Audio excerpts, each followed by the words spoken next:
ચાલો આજે જોઈએ જૂનાગઢની સુવિધા કે સમસ્યા। એક વાત તો પાકી છે કે જૂનાગઢ સિવિલ હોસ્પિટલની અંદર ગાંડો વિકાસ થયો છે। વર્લ્ડ ઓફ ગિનિસ બુકની અંદર નામ નોંધાય તેવી બુદ્ધિનું પ્રદર્શન જૂનાગઢ સિવિલ હોસ્પિટલના એન્જિનિયરો કર્યું છે।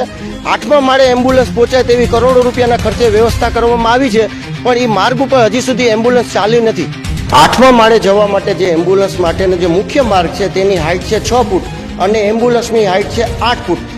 કદાચ અલૌકિક શક્તિઓથી કદાચ એમ્બ્યુલન્સ અંદર વહી પણ જાય, પણ વળાંક માટેની કોઈ સગવડતા નથી। વિકાસ થયો છે પણ ગાંડો થયો છે।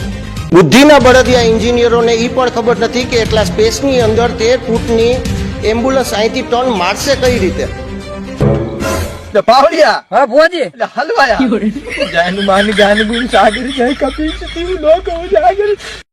સિવિલ હોસ્પિટલ બને 10 વર્ષ થઈ ગયા છે અને શૌચાલય બી 10 વર્ષ થઈ ગયા છે।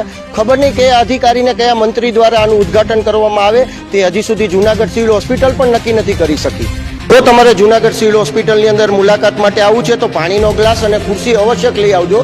50,000ના પાણીનો કુલર છે પણ 5 રૂપિયાનો ગ્લાસ નથી। દર્દીઓ માટે 2200 ખાટલા છે પણ મુલાકાતીઓ માટે ખુરશી નથી। જૂનાગઢની હોસ્પિટલની અંદર 8મો માળ આખો ખાલી છે, છતાં ખબર નથી પડતી કે કરોડો રૂપિયાના ખર્ચે વળી નવી બિલ્ડિંગ શું કરવા બને છે।